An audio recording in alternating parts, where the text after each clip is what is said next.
Basically, what you see affects what you hear. Really? Yeah. Let me make sure I'm in the shot. That makes sense to me, though. How we doing? You look good. Where'd Shelly, our makeup person, go?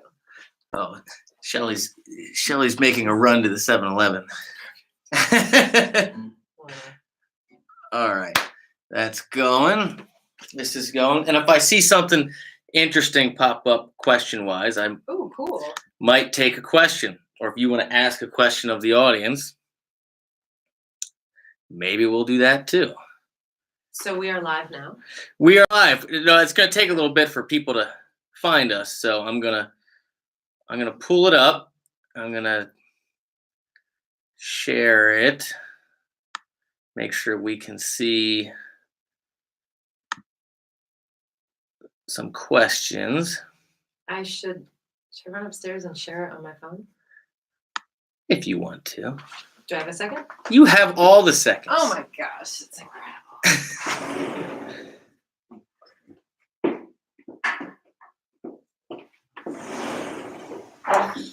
Stand by, everyone. We're getting it figured out.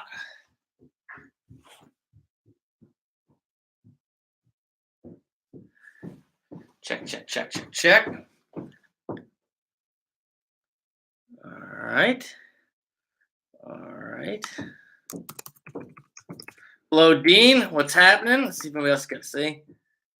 Michael Sharp found you. Yes. Hello. Thanks again for playing those tunes for me on my birthday. You really made it special, dude. Andy and I had a good time. All right, everybody, just bear with me here. I am just getting the stream locked in. Kristen will be down in a second. Come on in.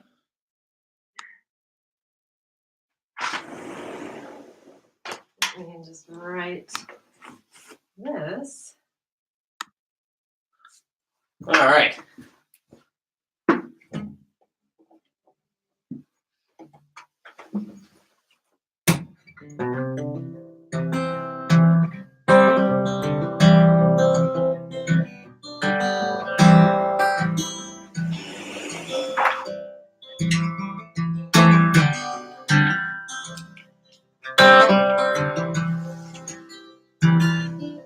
We successfully shared. Yeah, we've shared. I've shared that I'm about to share. I don't know what. Yeah. All right. Well, let me just. So the one on the left here is YouTube, and so that one because it's going from the computer is not going to have any lag, but this one does. Oh my god. So ignore it. I'm looking into the past. Yeah. So ignore it. We're just going to focus on this one. Okay. Good. And that's going to be it. And so the other one, keeping open in case we see comments or something. Exactly. Just won't look at it. Yeah. But this is what's filming us. Yeah. I'll look at you. Yeah. Okay. Sounds good. All right. So pick something to start with. Okay. I'm going to play a song of mine. And since this is our rehearsal, it's basically verse, chorus, verse, chorus. I'll follow you. Great. It's called Day I Fell.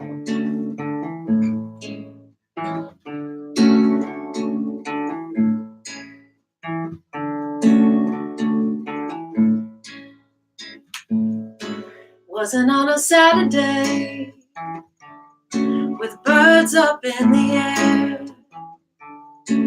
Wouldn't have been March, April, or May, no matter how they tried.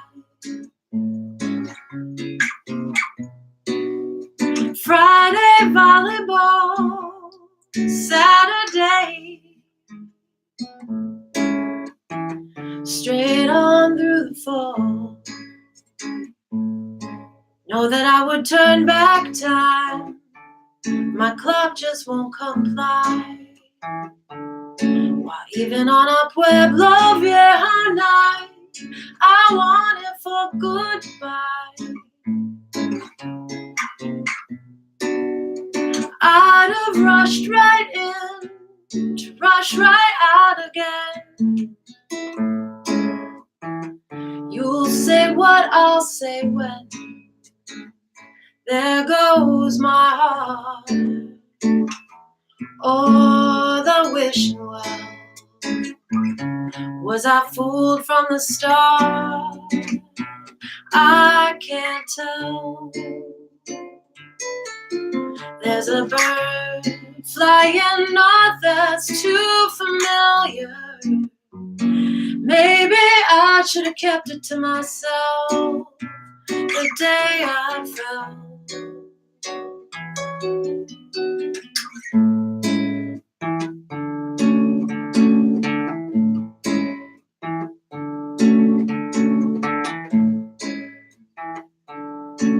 Third verse.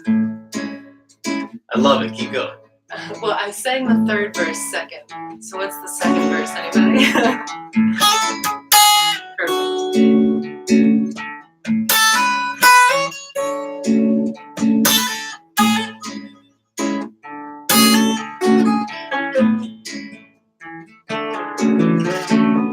I might just sing the first one again. Okay with that.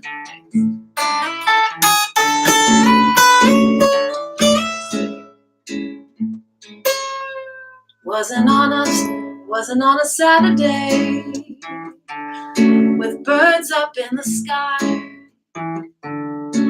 Wouldn't have been much April or May, no matter how they tried. Friday matinee, Sunday volleyball, holding hands on Tuesday. There goes my heart. Oh, the wishing well. Was I fooled by the star? I can't tell. There's a bird flying north that's too familiar. Maybe I should have kept it to myself the day I fell.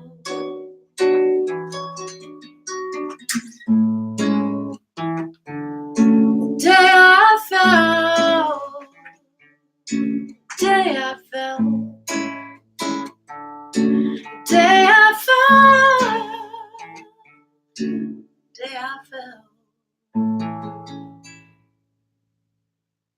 That was awesome. Thanks. Let's skip verse 2. So wait, what song is that? It's called Day I Fell. I wrote it. That's your tune. Mm-hmm. Yeah, that's a beautiful song. Thank you. Yeah, I have. So this is Kristen Toedtman, right, everybody? Toedtman. Toedtman. Yeah. I should have asked you before we went live. I always do that, and I was just like. But that's part of the story. We've never met each other. Yeah. Now. We've never met, and I had never heard you play before. Yeah.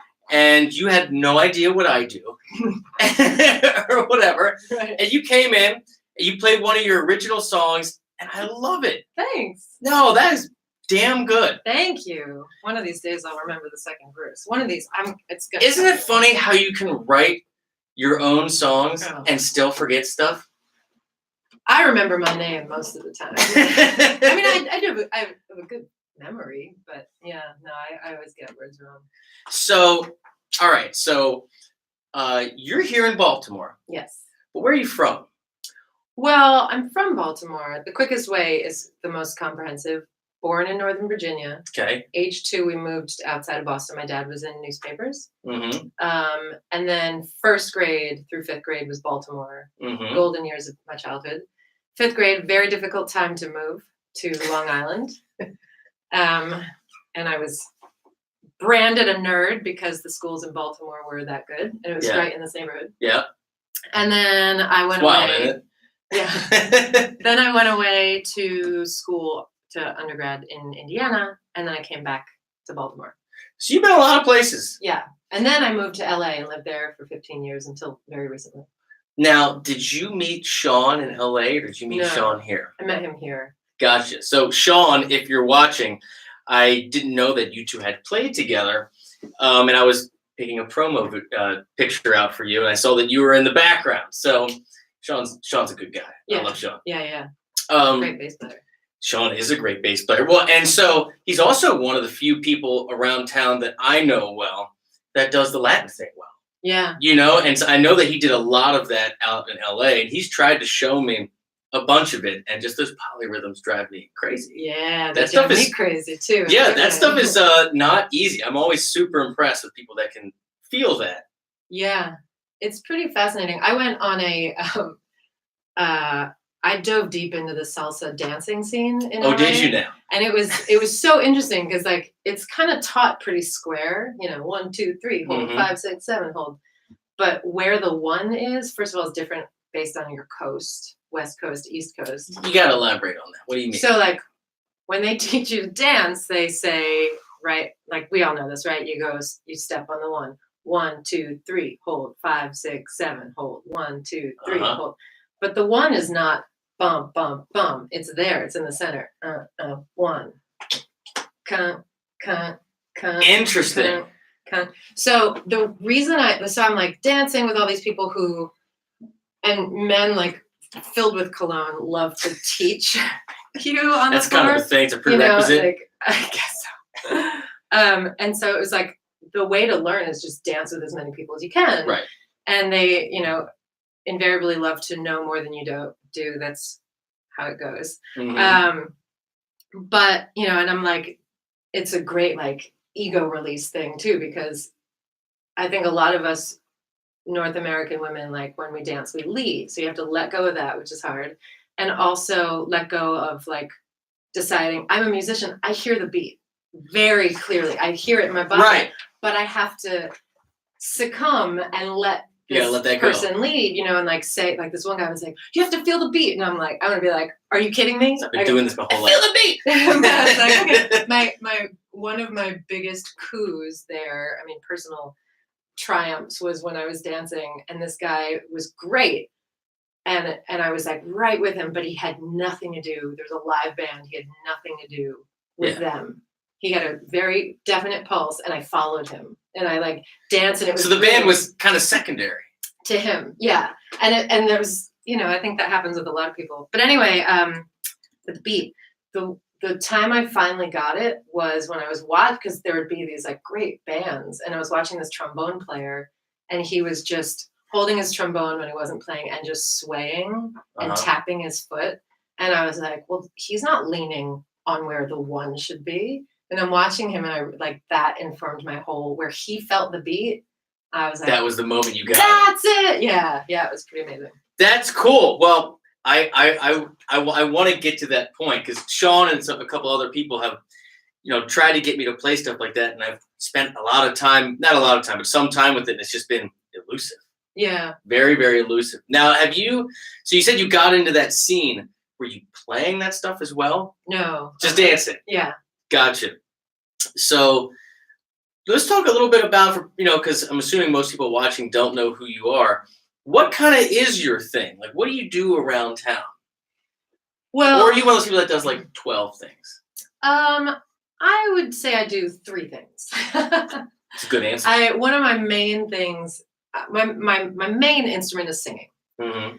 I love singing. And one of my main things is getting other people to sing because I think that singing is so healthy personally. And then like as a community, I think it's really healthy to sing with people because singing is half singing and half hearing. Right.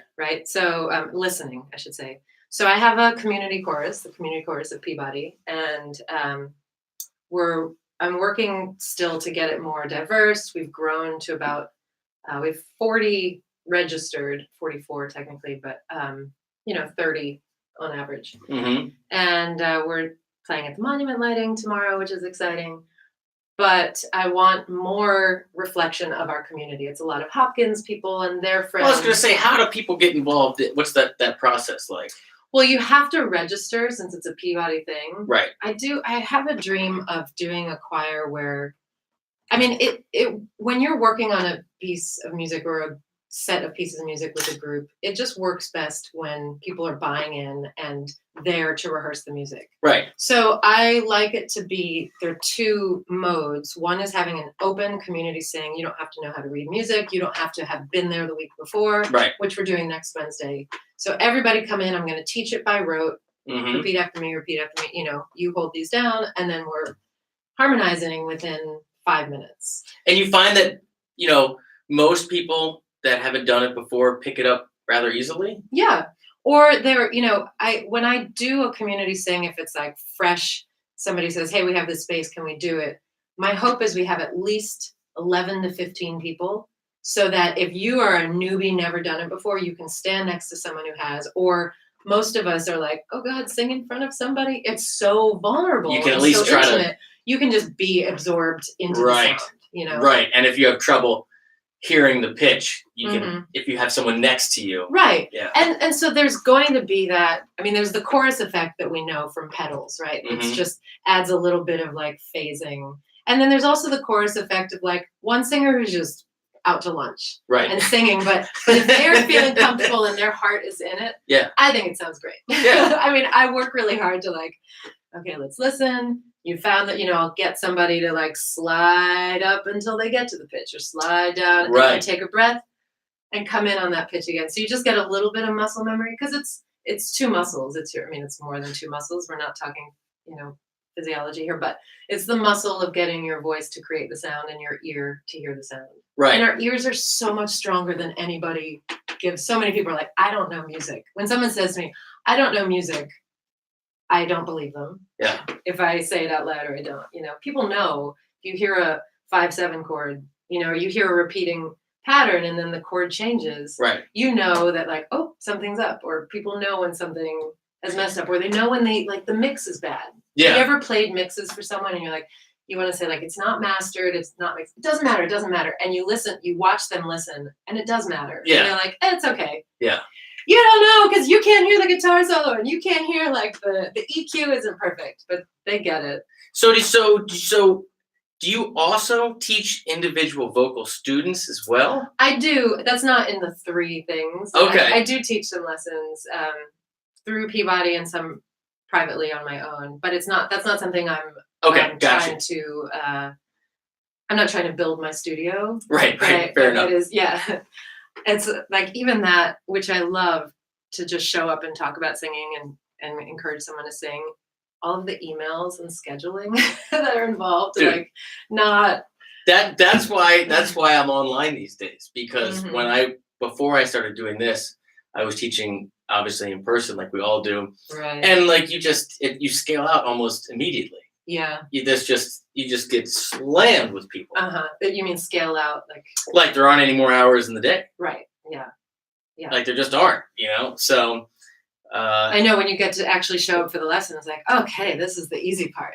Yeah, and it's like, what do you got today? Yeah, it's all right. So you do that with Peabody. Yeah. And how long have you been doing that? This is about my third season. Yeah. The first season 2 years ago, I was still fully bicoastal between LA and here. So I had someone else conducting in my stead half the time. And it was like 15 people in the group. And I was trying to get a sense of what they had done, what they wanted to do, and what the identity of the group was going to be. So is Peabody what brought you to Baltimore originally, and you just were coming part of the time? How did that happen? Well, I was in LA, pretty established, and then I had gone to Peabody, so I had a relationship with them. Okay, so you went to Peabody. Yeah. Gotcha. For singing. Gotcha. So I had a relationship, particularly with the then director of the prep, the preparatory, and I knew that there was a community chorus, and I knew that it was it was like, was it going to continue? Wasn't it? And I was like, ooh, I love Baltimore. I love Baltimore. And I had dreamed of, how I could be involved here. And then also I had a family still back here, and my boyfriend and I were not boyfriend and girlfriend then, but fair enough. We were like falling in love, and I was like, well, I would love to see if I could make something work here. The work I have in LA is all I was music director of a church, which I let go of before that Bicoastal year. But the rest of the work I do is performing. So it was like I could conceivably be here and there, but it meant drumming up work here. So Peabody was a great source for that. And I wanted to get involved in the community since I had been involved in a great organization in Los Angeles called Street Symphony with my classical singing colleagues, going down to Skid Row and singing. And then also started doing some, like I had, we go to the Midnight Mission or LA Mission? We go to the LA Mission. I forget which one, but, and one time they're like, hey, will you sing some of your own stuff and maybe lead some of your songs? I said, yes.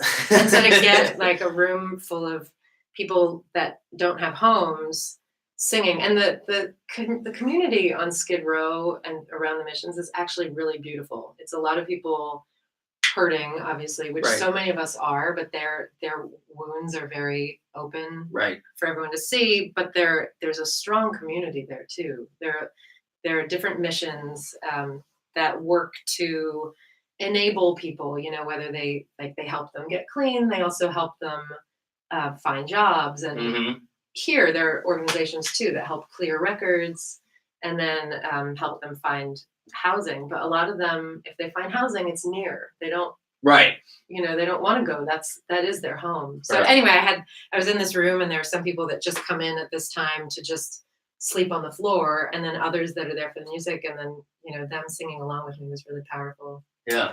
So yeah, singing heals. So one of my main things is getting people to sing, and there's a lot more work to do there. And another thing is classical singing still. So I've got some exciting jobs coming up in 2019, including with the LA Phil doing a John Adams piece. Really? Yeah, which I'm very excited about. And then with the New World Symphony is new, and like I haven't announced it yet. I had no idea that you were doing that type of stuff. We don't know each other. This is amazing. Mm-hmm. And is the third thing you do the songwriting and your original gigging? What is that? Yeah, right. I'm not exactly sure what the third thing is, but it's the songwriting. Original music has been presently, like this last year, has been my least interesting to me. Yeah. And I've been doing what you saw me doing with Sean is I've been playing pretty much weekly with my friend Matt Frizzau. Do you know him? Yeah, I know of him. I don't know him. I'm trying to get him to come on here and do this. Yeah, I'll mention it to him.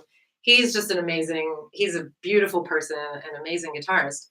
And so he and I were getting together. He and I were playing at a cookout at my boyfriend's house. And he's like, oh, you got to hear this tune called Dreamsville. Is it? I want to say Henry Mancini for some reason, but I don't know. I bet somebody else knows. Anyway, he's like, you got to hear this. And so then he just had like some kind of digital version of a real book. And we just started playing through by this fire. And we were like, we should just go play at a coffee shop and get $200 to do this. So we started doing that. And then we're like, what do we both really love? We love Latin music. And so we started looking through some Latin repertoire, and it just started to really make sense to me because my family is from Argentina. Mm-hmm. My dad's from Ohio, but my mom's from Argentina, and they're from Spain. So there's like South America is really close to me. And Spanish language music is really close to me. For one, like I would play an original song for my grandmother. Like, yeah, I want you to hear this song. And I sang her song in Spanish. She really loved it. And then I was like, hey, I just wrote this song. Can I play it for you? Sure. It's in English. Literally walks out of the room. Yeah.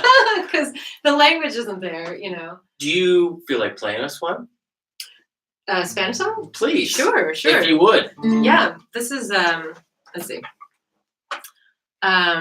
This is a song by, actually, I'm not sure if it's by Susana Baca. She's Peruvian. But it is a song she performs. I think it might be hers. Anyway, it's called Detrás de la Puerta. And there is a sing-along part, which you at home, I will expect you to be doing. Let me know how it went. Your part goes, déjame ver detrás. You just say, déjame ver. Let me see. Déjame ver. Déjame ver. Déjame ver. And there's harmony. Déjame ver. Déjame ver. So the words are, let me see behind the door what is on the other side. and she sings in the verses, I came from my land without any grace, like no money, nothing to my name. I came to see if I could turn sadness to happiness. And then another, if I were a bird, I wouldn't even bother flying. I would sit on the road to watch you pass. Nice. Yeah, and then I want to write on the lips of your mouth a B, an E, an S, and an O. Beso. A kiss. Déjame verte tras de la puerta que hay al otro lado. Detrás de la puerta que hay al otro lado. Cuando vine de mi tierra, ninguna gracia tenía. Cuando vine de mi tierra, ninguna gracia tenía. Me vine a ver si cambiaba tristeza por alegría. Me vine a ver si cambiaba tristeza por alegría. Déjame ver detrás de la puerta que hay al otro lado. Detrás de la puerta que hay al otro lado. Detrás de la puerta que hay al otro lado. Detrás de la puerta que hay al otro lado. Si yo fuera pajarito, no me ocuparía en volar. Si yo fuera pajarito, no me ocuparía en volar. Me sentaré en el camino para mirarte pasar. Me sentaré en el camino para mirarte pasar. Déjame ver detrás de la puerta que hay al otro lado. Detrás de la puerta que hay al otro lado. Detrás de la puerta que hay al otro lado. Detrás de la puerta que hay al otro lado. En los labios de tu boca quisiera escribirte yo. En los labios de tu boca quisiera escribirte yo. Una B con una E, una S con una O. Una B con una E, una S con una O. Déjame ver detrás de la puerta que hay al otro lado. Detrás de la puerta que hay al otro lado. Detrás de la puerta que hay al otro lado. Detrás de la puerta que hay al otro lado. Que hay al otro lado. Que hay al otro lado. Que hay al otro lado. Yeah. You are making my day. This is great. Thanks. It's so different than anything else I ever see people do or I've ever learned to play. So this is great. So how'd you get started? I know you said voice is your first instrument, but as far as the actual, is piano where you got started, or was it guitar? Did you play other instruments as well, and how'd that happen? Yeah, I wanted to play violin really badly. Yeah. I think my grandfather, my yayo, my maternal grandfather, played, or he used to send me tapes of violin playing. Yeah. Because I remember at some point I think he did play. I've always wanted to learn to play that too. I've just never I've never done it, never had the confidence to. Well, you just have to get one. I have one. Okay, so you need one of these hooks, one of the string swings for the violin. And you got to leave it out. Exactly. I know. That's always my first guitar lesson for anybody. I do not teach guitar lessons, obviously, but violin too. You just got to get. It's so great that you have a piano for your kids. Well, that is kind of half the battle. Like, you have to keep picking it up. Mm-hmm. So make it easy to pick up. Yeah, yeah. And if you don't like the sound, put a mute on it. Yeah. Just play it till you like it. So your grandfather. Yeah, my grandfather played violin. My paternal grandmother played piano, played French horn, sang, taught music. And so, and we had a piano in the house. There was I think a church musician told my parents if I wanted to play violin, I should start with piano. So they were like, no violin, I had to learn piano first. So piano was my first. And then by 5th grade, again, the move to Long Island, that was when I was allowed to play violin. And that was when it was decidedly uncool to play violin. Right. But I did it anyway and was embarrassed about it for a long time, which is ridiculous. But that was my main instrument through high school. And I sang in church, but I didn't really I sang when I mowed the lawn because it was really loud and no one could hear me. So I sang a lot of Annie and Evita. But I didn't sing for others really until I went to school. And what did you go to school for? For classical singing. And you didn't sing for anybody before then? Right. It's so weird. Well, no, I'm just curious. So when you apply to a classical program like that, how does that work if you don't have much of a? Well, I took lessons my senior year of high school, which even that was compromised a bit because I was the director of I conducted the marching band. I was the drum major of the marching band. Wait! You were the drum major of the marching band as well? Yeah. How many instruments do you play? All of them? Yeah, I mean, right? You could play anything you pick up. Yeah. In terms of embouchure, I played sax in band, and then I picked up euphonium just to play in tuba Christmas. Right. And I learned, I can play a scale. I can play a scale on a lot of instruments. Fair enough.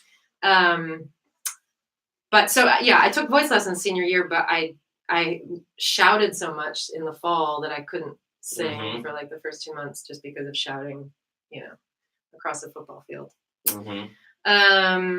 So then I learned enough. You have to learn 2 songs in 2 languages or something to audition. But I was actually, this is what it was. I was auditioning on violin for schools, and I didn't get in, but wanted to go for music anyway. And my band director was like, this you didn't get in thing, just go. And so I just went and took voice lessons that first year, and I was like, oh, and that now I'm remembering. It's kind of like singing Spanish songs recently, where it's like, oh my gosh, it makes so much sense singing. I felt like I could express myself singing in ways I couldn't with violin. Right. And so it just made a lot of sense. And similarly, once I've recently come to singing Spanish music, it's like, oh my God, this is so ancient. And it just makes a lot of sense. Now, so how many languages do you speak? I just speak English and Spanish, but I've studied Italian and German and French. And so I've sung in a lot of languages. I can get by. Well, that's what I was going to ask you. Does it translate in that way? In any way. But if you were to go to Italy, you could get by. Yeah. Yeah, and in part because they would understand Spanish. Well, I have enough. a theory also. I was on tour with a classical group a few years ago in Europe, and a lot of my colleagues were asking for the menus in English and not even trying. I was like, come on, we've studied these languages, so speak euro is what I was calling it, or euro, but euro, try it in their language with an accent, with their accent. Give it a shot. Don't do gringo. And then if you can't do it in there, we were in, let's say, France. If you can't do that, you're more comfortable in German, try German. Or even in the middle of a sentence, throw in a German word, throw in a Spanish word. If that doesn't get across, because it's just communication. Right. And they know you're trying. They know you're trying. And also if someone comes to you and their English is so broken, but they say, me water. Yeah, right, sure. You know what they want. You're going to give them water, right. unless you don't have water. But, once you have that, same with picking up the violin, well, I don't know how to play the scale. Just play what you can. And then the next time, you get to that scale, it's a little bit easier. The next time you ask for water, it's just, you've got one more word in your pocket, or the person says, oh, you want water? Mm-hmm. The hardest thing I find with that is, when you say, if I ask someone, I'm wondering about conjugation, I want water, and they say, yes, you want water. I'm like, no, I want water. No, in English, want, and he wants, she wants. But, that is a frustrating thing where you're trying, do you know what I mean? Yes, very much so. Anyway, so speak Euro, and in the last resort, say it in English, but with their accent, or at least just like, instead of water, say water. Ah, water. Like they might have a little bit of English. A lot of people have a little bit of English, Right. but they're not going to know what water is. Fair enough. Water, right? Yeah. So when are you? I know you're doing the ceremony tomorrow in Mount Vernon. Yeah. So when else are you playing? When can people see you? And what do you have? What do you have coming up? Yeah, it's kind of hard to catch me. We're doing the monument lighting tomorrow night. You just reminded me of a friend of mine. One of my very best friends. He did one of these, and I asked him a similar question. He goes, "In fact, don't even look for me." Oh, he's like, "I'm not around. I'm unfindable." Oh, okay. I'm findable. There's not many. I would say there's no other Kristen Toedtman, but my brother married a Kristen this summer. Really? So there are now 2 Kristen Toedtmans. Really? But she doesn't have KristenToedtman.com. So, well, when are the classical gigs you were mentioning? So the January one is 3 nights in Los Angeles. Actually, 2 nights and a matinee at Disney Hall. And I think it's That's so amazing. Yeah. I think it's I think the 13th is a Sunday. And what is it called again? So it's John Adams. It's a piece that he wrote in the early 80s called Grand Pianola Music. Okay. And it's for orchestra and 3 voices. 2 pianos. I will search for it and put the link in the description. Yeah, and the piece is it's like a wild ride. He had this image, he was driving, and these 2 limousines pulled up on either side of him, and they were kind of like flanking him for a little while, and he just heard. He heard this piece, or he heard at least the germ of it. But you can hear that. It's just like, and it's, if you know John Adams, it's early John Adams. It's like minimalist and really driving. Yeah, that's so fascinating. And what about your local original stuff? Are you writing now, or do you do the occasional gig? I do an occasional gig. You have a band that you play with regularly? Like, what's that part of your life like? Yeah, I started, it's so hard to put a band together. Oh, I know. And so I was playing regularly with Matt. Was that on camera when you talked about that? Yes. Okay. Hello? Still. Good morning. It's afternoon, but that's okay. It's morning for some of you. Yes, it is. I appreciate you tuning in. So yeah, Matt and I were playing together frequently, and then I was like, let's play out. We played out a couple times, but then we started to dive into this Afro-Peruvian music and some tango and things like that. And so, well, now we want a percussionist. And then I had this dream, which has not died, but it's just dormant for a moment, which is to put a Latin group together. Mm-hmm. But now incorporating the community element. So getting some, and also incorporating dance. So I want. These aren't lofty goals. They might be, yeah. Well, the problem is, I could do it. I could just get, hire 8 people, get a grant, hire 8 people, throw a show together, get the space. I can get those things, but it's hard to find it really organically, which I think is the best way for something to happen. And it's hard to find Latinos in Baltimore. There's a lot. I think a lot of them are hidden. I think the political climate makes. But don't we have a pretty strong population here? Yeah, a lot. There's a lot of Dominicans. Like you say that, and I'm just like, wait a minute. I know there's a big Latino fest that happens in Patterson Park. Yeah, I have had a hard time finding Latino musicians. I think a lot of them are in DC. Mm-hmm. From the people I spoke with, who I was looking for. I'm looking. Come find me. Come find her. So we started playing the photos you saw. But it's scheduling is a nightmare always.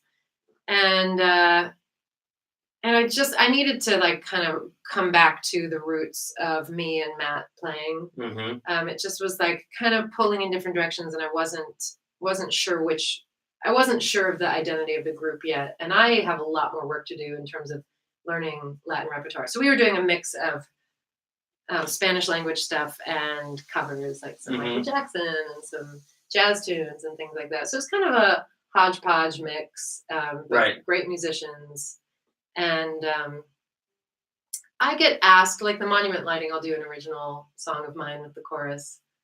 And I get asked occasionally to do some things. I still sometimes host a show in LA, which is like every different singer-songwriters come up and do 3 songs at the Hotel Cafe. And, but I am not actively looking for gigs, and I haven't had time to write recently, which is frustrating. Do you write? I just, for the first time in my life, started writing. Ooh. And it's completely different stuff than I've ever done whatsoever. And it doesn't really come naturally for me. Songs? Yes. Mm-hmm. It is very much, so I'm working with a female vocalist. And so it's very much her either having lyrics or melodies and me trying to put music to it, or me coming up with music in the opposite. Yeah. And I've never done anything like it before. So I'm trying to figure it out. It's a comfort zone thing. Yeah. You got to get out of the comfort zone. Yeah.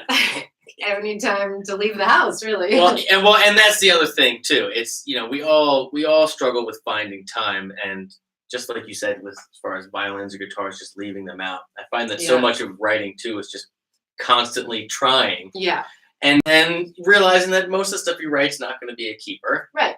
But just the constant habit. It's forming the habit of trying to make something new. Yeah. Or if you hear something in your head, stop for a second, see if you can't get it out. Right. Before you go and off to the next task, which we all do. Yeah. Yeah, I have not given Easier said than done. True. Yeah, it's one of those things, it's like, it's not that hard, but there are just other things to do. And if it feels vulnerable, it's like, maybe I'll just make popcorn. Well, would you play one more original before we call it a day? One more original? You don't have to, but if you have one. What's an original? Well, I was thinking of playing another Spanish one. Please do. Please do. It is your world. Yeah, I mean, I've got some originals. They're sad. I'm not really feeling so sad. Oh, see, but yet I would love to hear one of your sad originals. Oh, God, I'd have to remember the words. Yeah, there's that, isn't there? Yeah. Whatever you'd like. I'll sing this one. It's by Violeta Parra. She's from Argentina. And it's called Gracias a la vida, thanks to life, which has given me so much. And that is certainly the case, so it's easy to resonate with. Also, these chords are... I obviously am a guitarist because I'm playing guitar right now. Yeah. But it was self-taught, and when I learned like this chord, I just want to sit on this for so long. And this chord progression is so lovely.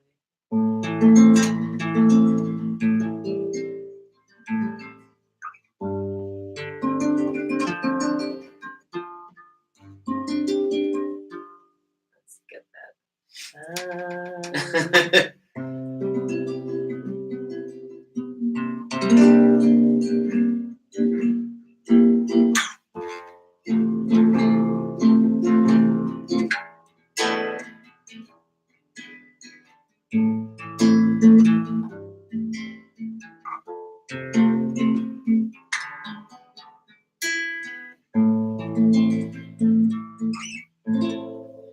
Gracias a la vida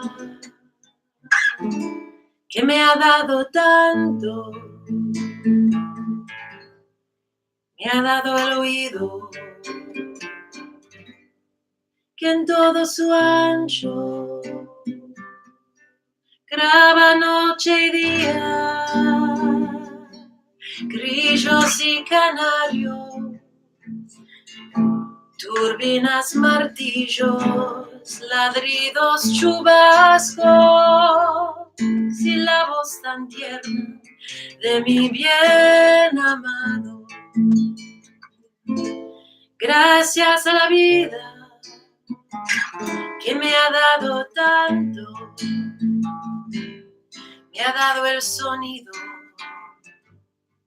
y el abecedario, con él las palabras que pienso y declaro, madre, amigo, hermano, y luz alumbrando la ruta del alma del que estoy amando. Gracias a la vida que me ha dado tanto, me ha dado el corazón que agita su marco. Cuando veo las frutas del cerebro humano, cuando miro al bueno, tan lejos del malo, cuando miro al fondo de tus ojos claros. Gracias a la vida que me ha dado tanto, me ha dado él la risa, me ha dado el llanto.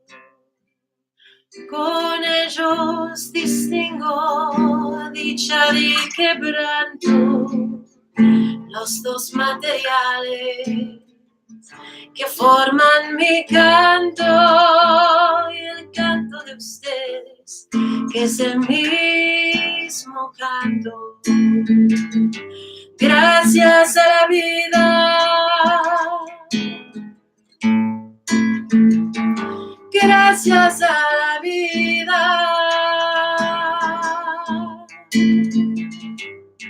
que me ha dado tanto, me ha dado todo.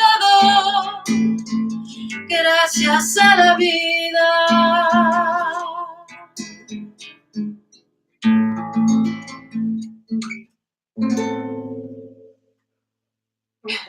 Yeah. Yeah. Life's got, some rough patches that are beautiful.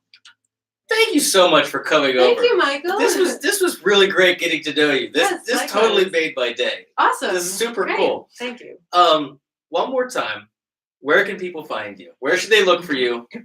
Well, I'm easy to find if you can spell my name. Kristen, Kristen. Toedtman, Toedtman. And I'm going to drop a link to your website. Yeah, and the places I keep most updated are Instagram, and which is at Toedtman.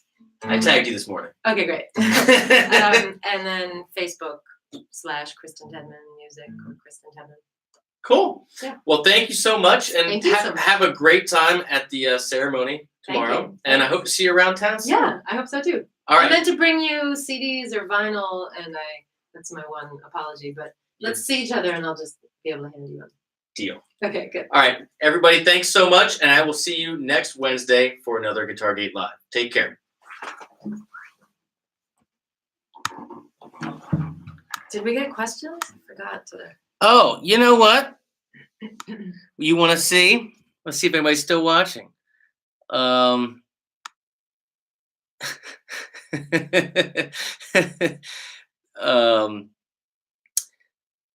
No, but a lot of compliments. Oh, a lot nice. of compliments. All right.